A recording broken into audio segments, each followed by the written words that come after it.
Um, Are you feeling drained, sluggish, foggy as the seasons change?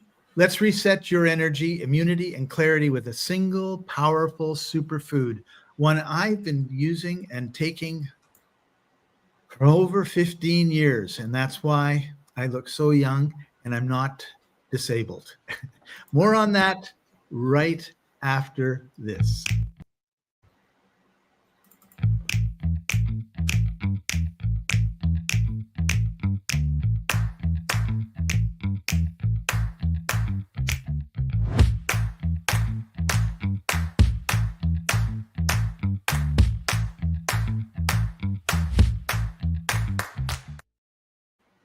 Welcome, everybody. This is the Life Enthusiast Health Shots podcast, restoring vitality to you and the planet. I'm your host, Scott Patton. Joining us, as usual, is our other host, Martin Patella, health engineer at Life Enthusiast. How are you doing today, Martin? Oh, Scott, I have my rectal sphincter puckered. My life is hitting difficult times. I'm sorry to hear that. Yeah. George says greeting. Yeah. Hello, George. It takes all of my emotional training to keep myself from thinking, I just want to run away. So everybody has that, right? We all have that day, those days where there's just like And I was warned about this. This is the astrological period between now and about September 22. Is it another Mercury retrograde?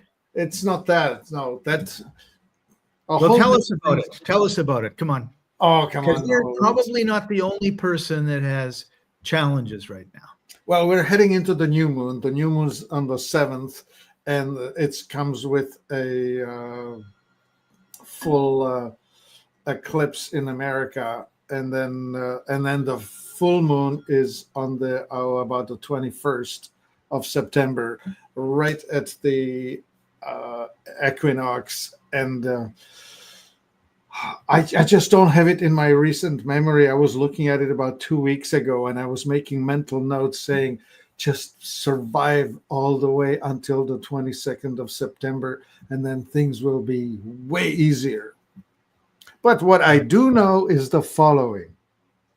The metaphor that was given to me is that these days are about the most loaded times humanity has been building up to for the last 3,000 or 4,000 years, like the most astrological mess and intensity.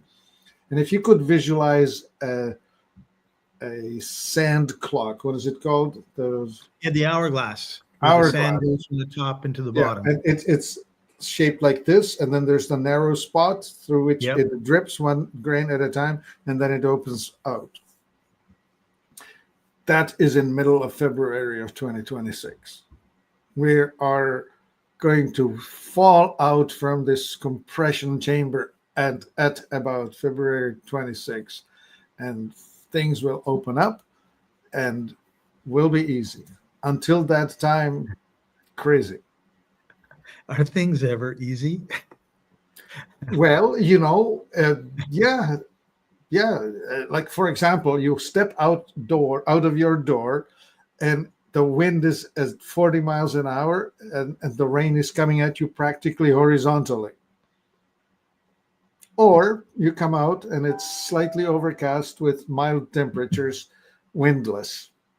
Now, which one of those two is recently? Here in South Africa, it's been almost no clouds in the sky, mild, like warmish, mild temperature, like so not really hot. Yeah. And just beautiful for taking the dogs for a hike. That's what I would call easy, as opposed to we are in Afghanistan and all of your mud huts have been shaken and thousands of you are buried under the mud bricks. Good day. Yeah, there's been a lot of biblical floods going on, like just amazing, huge floods in places that you wouldn't really expect it. Yeah. I was listening to a Swami style dude from India, and he says, well, so you wanted to have tourists, so you cut the forests to build roads, and you cut more of the forests to build hotels, and now you have nothing stopping the monsoon rain when it comes down because the forests were holding it back. Yeah. And a mudslide so ferocious came that many people died, but also the infrastructure got wiped out, right? They actually had a similar, not disaster, but they had a wildfire here, and I'm on the side of a mountain, and about half a mile that way, they went up the mountain and they just sheared all the trees. So where I am, there's still trees above me, but for the rest of the mountain, it's naked. And so we were going for a hike, and some people that lived over there, we ended up talking. I don't know we talked about the mountain, and they said, yeah, the water coming off the mountain is so, there's so much when it rains, and it's so hard. Because it's just basically a 50-degree angle. And it's just like, what, I know what they were thinking. They're thinking, well, we don't want to have the houses burned down. But that's just good management, because you always have fires. Yeah, beautiful. The houses will not burn down. They'll be washed away by the apocalyptic mudslide. Right. So since we're on the apocalypse, it wasn't the intention to start off on this, but for those of you that may or may not know, the North and South poles are migrating, and they're accelerating their movement, and they're basically kind of moving towards each other, which means there will be a magnetic flip. If that means the Earth flips or not is a totally different story. No, but the Earth doesn't flip. It's not like that. But the poles flipping is a big deal. Yeah. So I'll disagree with you on that. It's possible. Well, okay. So visualize. The point is nobody knows, and there's all sorts of theories. I'm not saying that visualize a ball, like a billiard ball, spinning with certain momentum.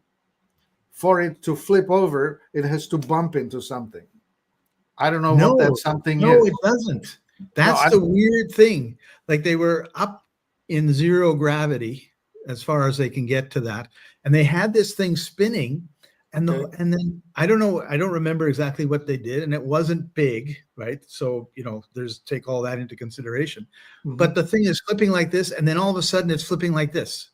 It was just like, so there is the magnetics, and hopefully it won't, because we don't want to, if it does flip, the whole world is going to get washed with, like, the oceans are going to be covering everything and then draining off.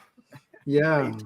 If you think about it, if you're spinning like this and all of a sudden you're spinning like this, the water doesn't stop spinning. And it has to settle out. It keeps going. So hopefully that doesn't happen. But the point I wanted to bring up was the magnetic field that protects the Earth from everything in space, all the cosmic rays and everything else, is very, very weak.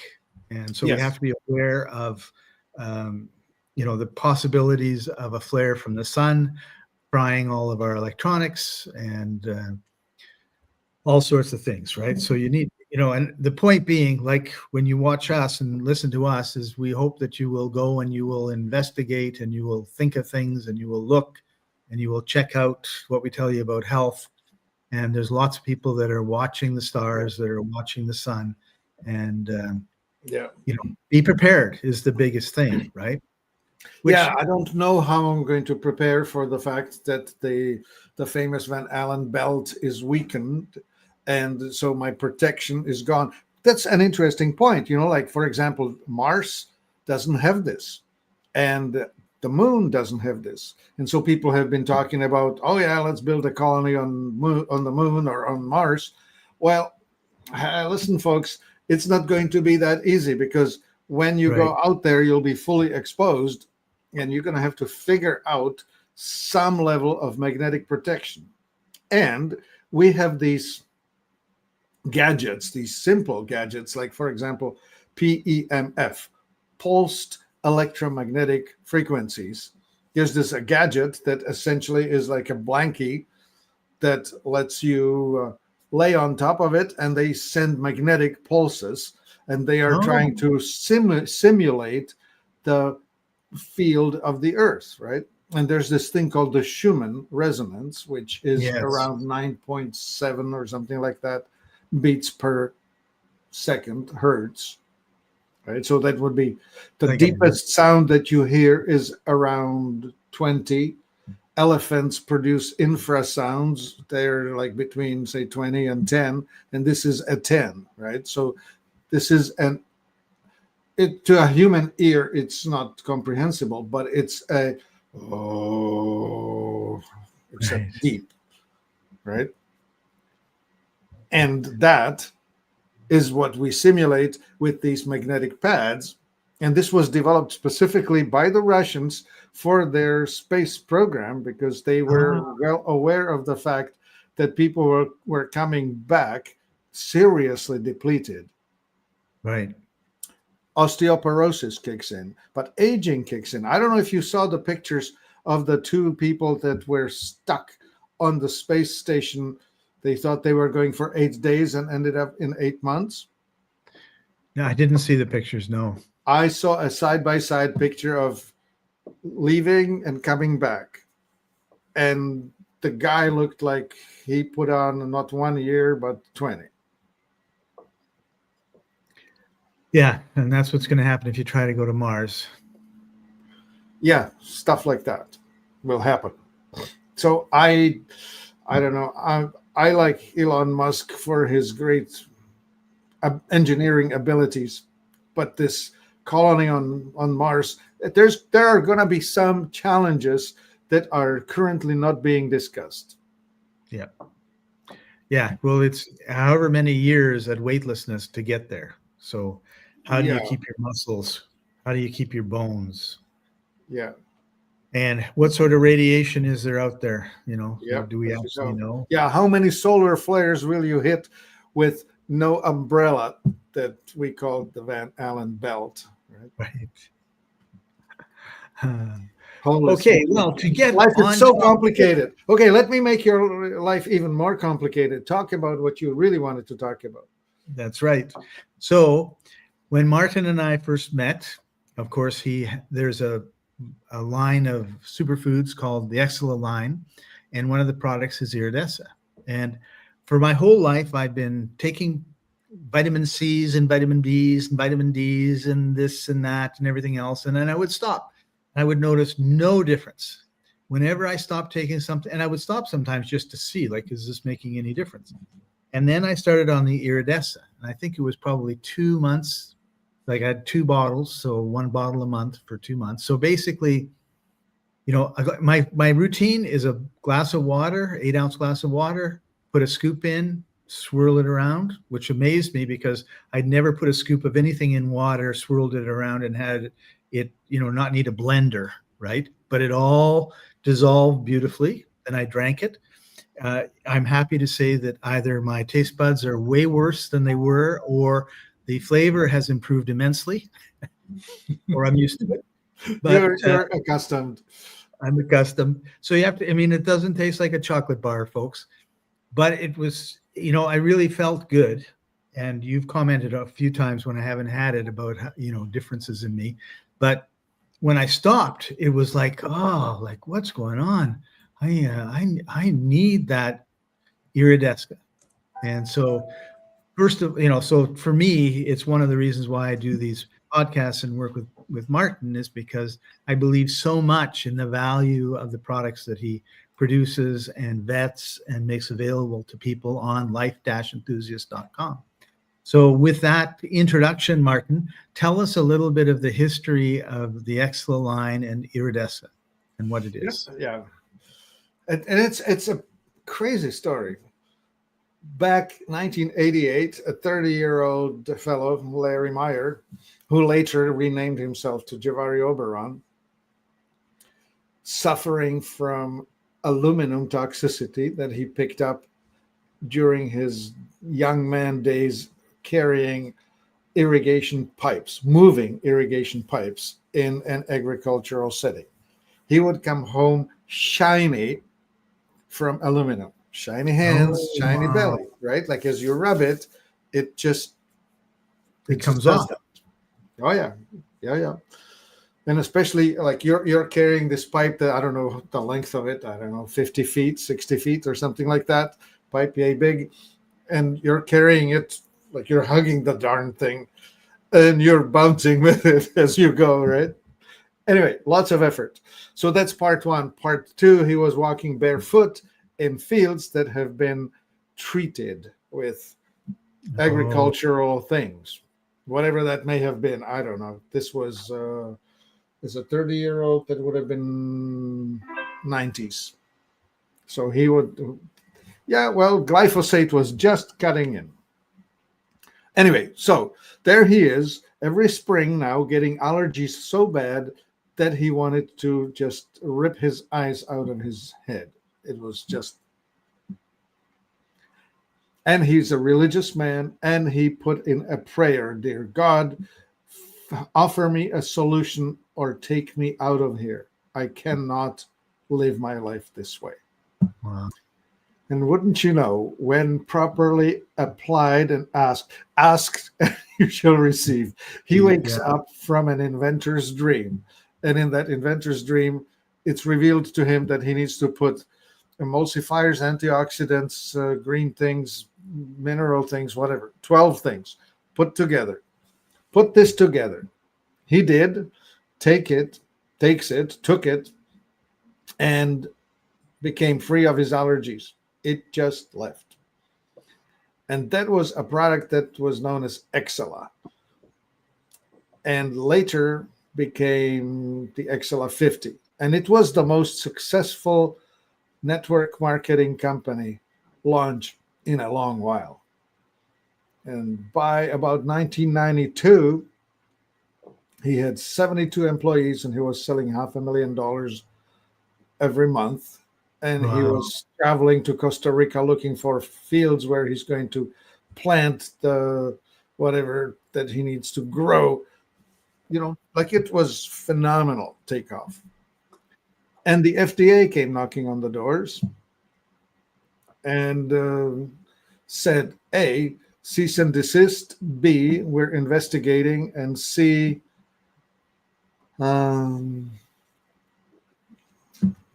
I don't know what the heck the rest of it was, but he was shut down. He was told to stop selling.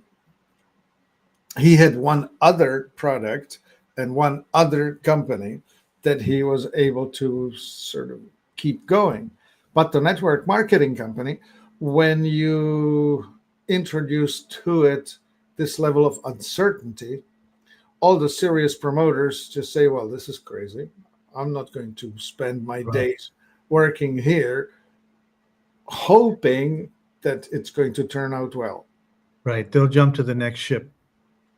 So 18 months later, the FDA people came back and returned the computers and said, yep, as you were, everything's fine. It all checked out.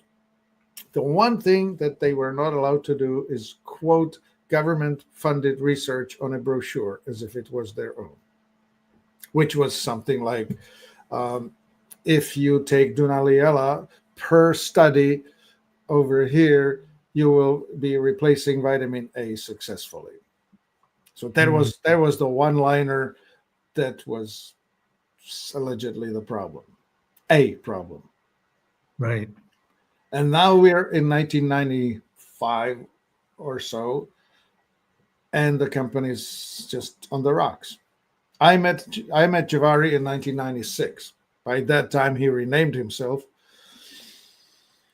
I don't know. I think he wanted to part with the ways. In 1996, he had already created Iridesca, which was the culmination of his work. He kept iterating on the thing.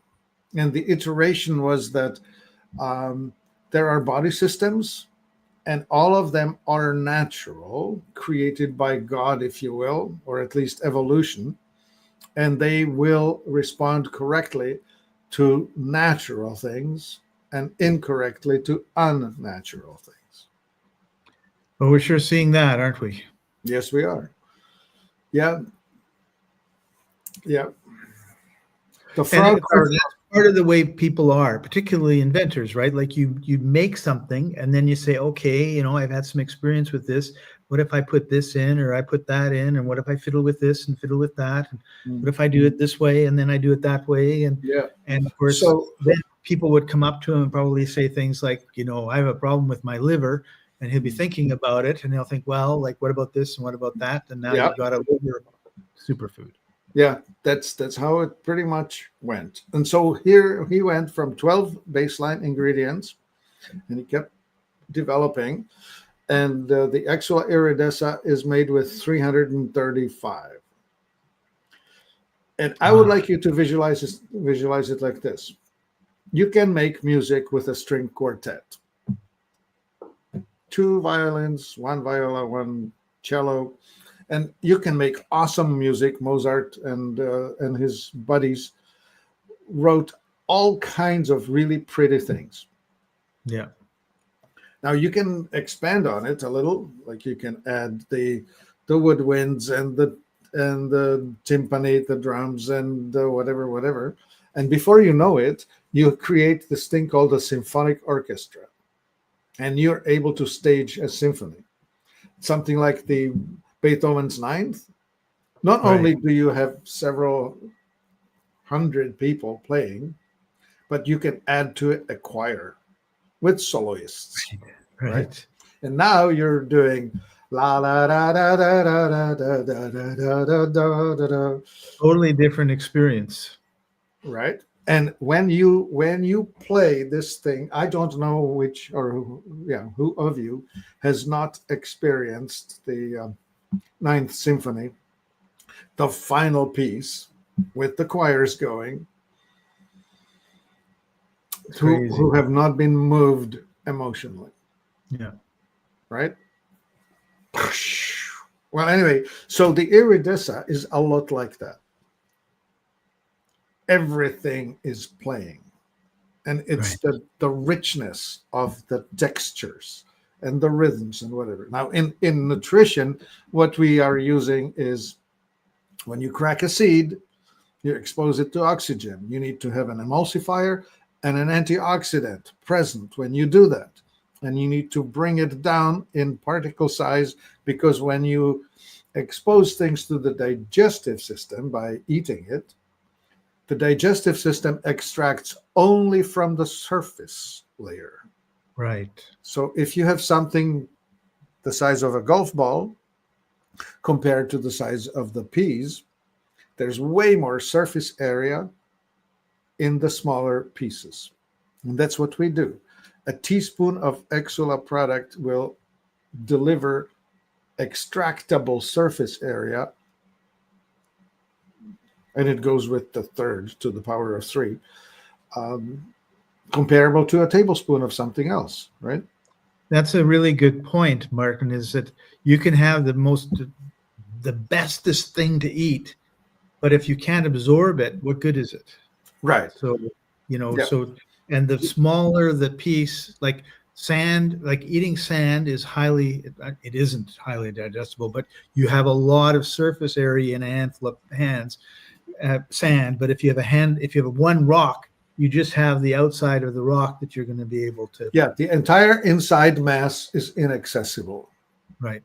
So you need to crush it. And so that's what we do. But we do that in such way that it doesn't overheat. So the enzymes are preserved and the fragile oils are preserved. And all of that is retained in that product. So when you ingest it, you will end up absorbing things that you otherwise don't, even if you get good quality food. Chewing alone is not good enough to expose these microscopic surfaces. Well, and how many people chew? That's a great point. And how many people actually do more than like chomp, chomp, chomp, swallow? It's like, yeah, you're supposed to chew every bite 20 times. Yeah, and there's 14 people in the world that do that. Yeah. Right. So we have this particle size reduction, emulsification, enzyme preservation, all of which You haven't cooked the food. no, it's not cooked. And then there's of course the selection, right? Where do we find it? Where is it grown? What climate? There are all kinds of neat things, like for example, plants that grow in adverse conditions bring into themselves all kinds of nutrients that are otherwise not available. Meaning this, you take a stupid tomato, the growing season is something like 90 days, and it just grows and there's the tomato. But if you take a herb that grows somewhere in Siberia, like Eleuthero, Siberian ginseng, it takes years to grow and it experiences very harsh climates. It has to develop some character to survive this. Right. So then when we get that plant has the ability to withstand the harshness and delivers it when you eat that. And we have many examples of that. So how do you find these ingredients? I mean, you've been doing it for decades, so Right. there's, that's why. But it's like, do you have a network of people? Like, does somebody contact you and say, "Hey, you're buying stuff from Jose, and I have this thing I just found in the Amazon forest. Check it out." Or like, what sort of network do you? Yeah, it's a process a lot like that. Early on, we were hunting for it. Now we're known and people call us. And so I don't have to go very far. We just, but listen, the most recent iteration on you mentioned the liver, we're just doing an iteration on the liver formula. And we just plugged in the formula into Chat GPT and told the AI, I want to make the most comprehensive liver restoration formula. Evaluate this and give me your feedback. It gave us 3 pages of feedback, praising us for this, and this, mildly adjusting this, and this, and then gave us, but you should also, because you're 0 in this area, right? So we're now redesigning the entire thing, and we're putting a new module on top of it. So it's the old new liver, exactly as it was, with this new block of amino acids that are, like in the liver function, you have phase 1, phase 2, and phase 3. We were ignoring the phase 3, and we're now putting that on, and we're going to now have a real rip-roaring repair, and let's see how it goes. So, Martin, for those people that don't know, like me, what is phase 1, 2, and 3? Oh, well, in liver function itself, it would be the phase 1 would be chopping down the stuff that's coming through, essentially. Coming through the liver? Yeah. Well, it's okay. So it starts like this. You eat something, it hits your gut. In the gut, it's processed by the microbes. And then however well the mucosal barrier functions, stuff gets passed through the barrier into the blood. And the first thing that's online in the blood's path between the gut and the rest of the body is the liver. It's the filtration organ. And so the phase 1 is take things apart. Phase 2, neutralize the dangerous stuff. Phase 3, get rid of the awful stuff. So the liver formula that you had did the first 2, but not the last one, or helped. It was not as good as right. It could have been, should have been, to be the absolute best, according to what the AI can tell you. And it's a PhD researcher, as we now know. Right. So very cool. Yeah. So you have, as you know, my liver stopped 11 years ago. Yeah. And I was 5 or 6 weeks in a hospital, and they wouldn't let me eat anything. My pancreas got inflamed. Yeah. And, the way I remember it is we were told to prepare to bury you. Yeah. They told my mom, tomorrow you're going to have a casket come in and take them away. And it was that touch and go. And then what miracle happened? We don't know, right? intervention from higher power. I think there's like anything else, there's probably a number of reasons why I got sick. Nobody knows why. Nobody has ever seen anything like it. And I think it's the same when it comes to getting better. One of the things that I recall was my father had passed away the year before. And I said, there is no effing way I am going to I'll let my mom bury my dad last year and me this year. That is just not going to happen. And Okay. I think refusing to submit. Yeah.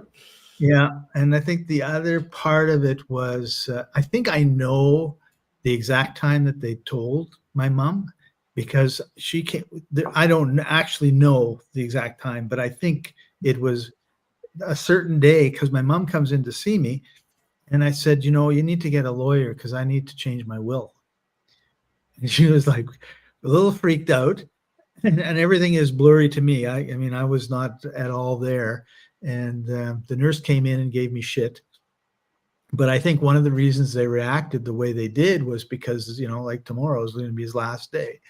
So, but one of the things that, like, the people that have what I had, I shouldn't say nobody ever had it, that people have it, but nobody ever had it like I had it, because most of the people that have it are what I call Wolf of Wall Street people. They are, they do drugs, they smoke, they party, they have all, they're lots of money and all the rest of it. And they just abuse themselves, and then their liver stops. And 50% of the people, that's what they told me, 50% of the people. So when they came in to ask me questions, it was, do you drink? Do you this, do that, right? What's your lifestyle? They would say, we want to ask you some questions. There'd be 4 doctors, right? And they'd ask these questions, and I would say, no. And then 4 hours later, another group of 4 doctors came in, asked the same question. Finally, the 3rd or 4th time, I'm thinking, they're wanting to find something, but they're not asking me what they want to find. And then I went, oh, and I said, I don't do drugs. I don't smoke. I do yoga 3 times a week. I walk a mile every day. And if I don't walk a mile, I bike 5 miles every day. I drink like 1 beer a month. I went on and on and on. You're the model of not Didn't that. have this happening to me, right? Yeah. So, and the doctor just said, oh, thank you, So I was actually on the heroin addict rehab floor of Vancouver General Hospital. And everyone else on the floor was going through withdrawals and screaming and upsetting and all the rest of it. And so one of the things that I said was, these nurses are all probably treated like crap. So I'm going to be really nice to all of them. And I was really nice to all of them. Yeah. Right? In fact, they even wrote on one of them told me, like, they're looking at my chart, and it says, he's a really nice guy. As opposed to, he's a real jerk over there. Yeah, and they treat you differently depending on that, right? Yeah. And so I think that it was kind of like push came to shove. I said, no, I'm not going.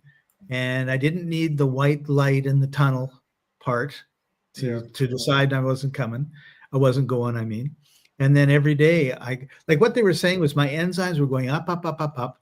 And then they said, you know what? Now they're kind of coming down, and now they're going across, and they're still too high, but they're not going up. And then they went down. And the last time I had checked it, I said, like, I don't know what these numbers mean. Like, what do they mean? And he says, well, this one here is if you had 3 beer last night and then you came in this morning and had your blood tested, that's what it would show me. Like, I know you had 3 beer last night, and I know you didn't have 3 beer last night, but your enzymes say that you had 3 beer. So what I have like 1 beer every 4 or 5 months. Usually I have 1 beer in whatever country I'm in, so I can say I've had like a South African beer. But when someone talks to me about, like, how come you don't, drink or have a drink with us? I said, no, like, you can have 2 or 3 beer, and tomorrow morning, if they test your blood and they test my blood, it'll be the same, like I did. Yep. So that's one of the reasons I think that I did get through it was that I had good health. Like, I had good cellular health. Like I've been taking the Iridesca and the other Excel lines for 3 or 4 or 5 or 6 years. I have no idea. Well, I'd be 7 or 8 years probably. And I'm sure that if I had been eating donuts and 50 pounds overweight, I wouldn't have made it. Yep. So So you there mean you have it. it's So have that strong foundation, right? yeah. So going back to where we want to go. And then, despite all of this good food and including Iridesca, this did happen. While it did happen, yeah. While not consistently, but taking it, right? Right. Yeah, because things happen to people, right? Yeah. And I mean, I don't know what the lesson was for my mom. I can't imagine what she was thinking, right? Yeah. Because it was a year to the to the month sort of thing when my dad passed away. Yeah. Crazy. So there's a lot of emotional stuff that was going on. Well, and you see, there's we talk a lot about stuff is out in the mental and emotional area. I'm grieving my dad, right? Yeah, of course. Yeah. That's a pretty big grief that you go through, and so there's a lot of things that go into having good health, and there's a lot of things that go into health crises, right? Yep. And and there's probably other things that got fixed that might have been a problem 5 years later if I hadn't been in the hospital with all those tubes going into me. I mean, you can't prove a negative. Who knows, right? Yeah, exactly. So let's take a closer look at Iridesca. This is the bottle. This is what it looks like. And if you go down, this is one of the things I love about the Life Enthusiast website. We have a description, we have details, we have ingredients, we have instructions, we have related articles, like talking about, all the stuff about it. And then, scientific references, about antioxidants and plant extracts and herbs and echolone, minerals, probiotics, antioxidants. It's thorough, and the site is really an encyclopedia. And this is why I say to people, like, you should go here and check it out and take a look and then do your research and see. We've got a whole section on different health concerns that you might have. Minerals, you want to know, what does iodine do? What is humic and fulvic acid? Or supplements. So we've got the whole, and then if you have a favorite, I was going to say, you hit the shop and you probably see all the brands. Well, when you hit, there are, right now you have it made so large that you don't see the whole menu. Click that plus sign next to contact us. There we go. Brands. Yeah, the brands show up. Click on that plus sign next to that contact us over there. There's a whole bunch of other stuff hiding there for the things that relate to the website. We have blogs and podcasts, and we have education seminars, and you name it. Oh, and there's appointment. If you want to have a free chat with Martin for 15 minutes and talk about whatever's going on with you, go here. And you can do that. You do that. So let's take a few minutes, Martin. I know we're getting close to the end, if not past the end. We're past it. But let's talk about some of the ingredients, because there are things in here that... Well, let me try and say it this way, Scott. I have had people call me for over the last 30 years since I've known Iridesca and tell me, hey, have you heard of... And they will say goji berries and noni and blue-green algae and whatever, right? And they would call me like in the year 2010 or 12 or 15 and say, have you heard of it? And I say, yeah, we put it into the Iridesca. And so when you go through this list, we put them into these groups, these categories, right? Like there's the essential oils, there's the antioxidants, there are the adaptogenics, there are the Amazonian stuff, there are the etheric oils, there are, well, You can see the groups there, right? Yeah. Aura greens. I'm taking the aura greens. Yeah. So only the right aura, now. yeah, Beautiful. yeah. For example, the aura greens is a subset of the Exula iridesca. So we do sell it separately as a thing, but aura greens are the most parasympathizing, calming, relaxing things you can put in your body. Yeah. And then here's Strataflora, which is another product. Yeah. So the Strataflora is something that you use to help restore the internal terrain, the flora in your gut. So I have to reinforce what you just said, Martin, about people calling this stuff. I went to a conference by a fairly well-known functional health, natural health guy, and it was 3 days and 532 speakers getting on stage, sort of thing. And they were all, oh, I am so excited because I'm going to be talking to you about the power of artichoke, and I'm going to talk to you about the power of pomegranate and the power of juniper and the power of jectoba. And every time they said something, I would run back to my room, get my bottle of Iridesca, and look up the ingredient, and it was in there. There was nothing that they talked about that wasn't already a part of the product. It was just amazing. So there are some new things that I have now lately heard about, and we're considering them to put it into the symphony. Remember, this is a symphonic orchestra. And so none of it is there in a large amount, right? Like if you're playing the second bassoon, you're going to be noticed, but not hugely. So you're not overpowering anybody. Yeah. So like Scott mentioned a thing. So let's just pick something. Maca from Peru is there. It's represented. It's not in an insignificant amount, but it's just one of many. And it's on the team. Right. So I want to tell you, when a team wins a Super Bowl, was the guy who was cutting the grass on the training field relevant or not?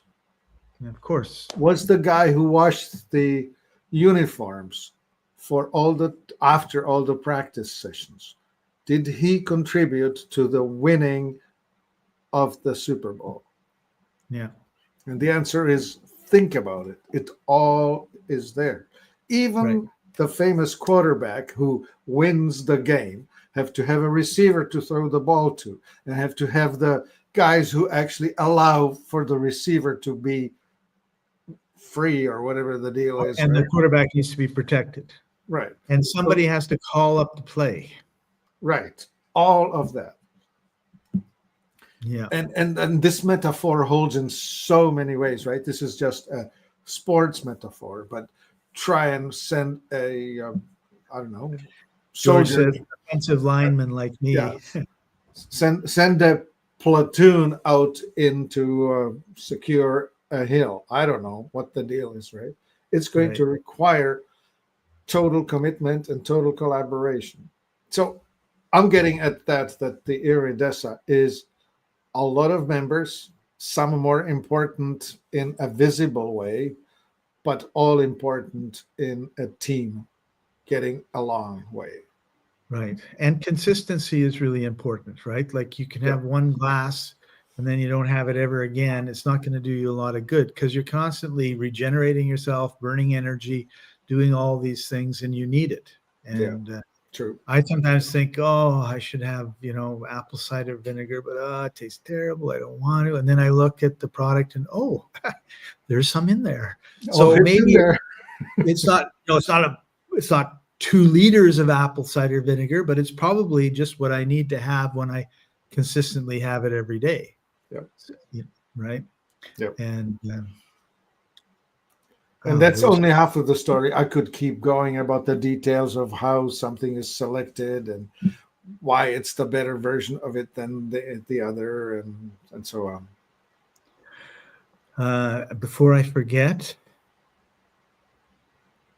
this is the link if you want to check out Iridesca, and it is in the comments, probably in the description too, but it's definitely, I just put it out to the comments so everyone can see it. Yep, give it a go.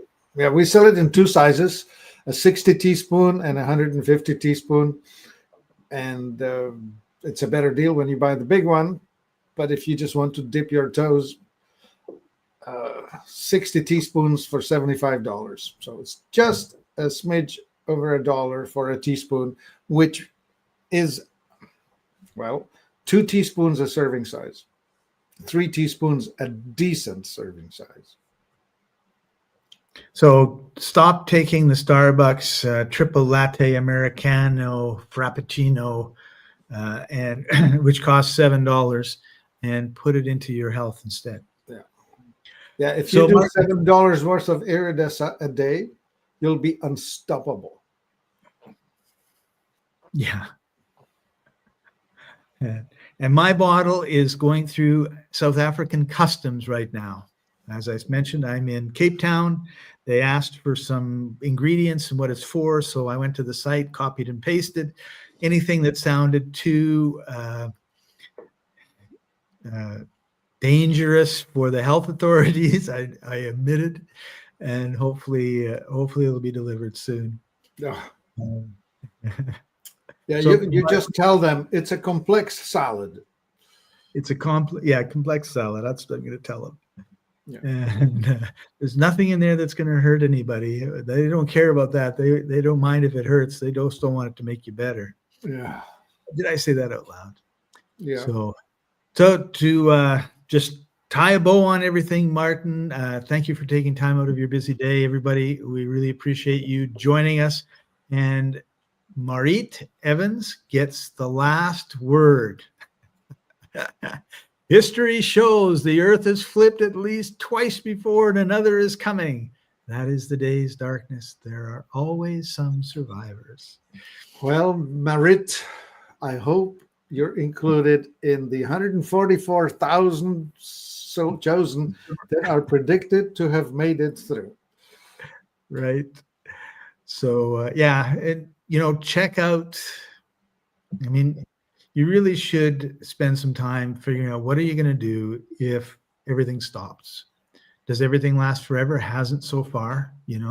We've had floods, we've had comets hit and destroy the dinosaurs, and all sorts of things like that. And we've been really fortunate. We've been in a time of relative calm peace. There hasn't been huge volcanoes going off all the time like that has also happened, right? Yeah. So, be prepared would be the thing. So, George, thank you so much for joining us. And with that, Martin, we'll see you next week. Yes, sir. Bye for now.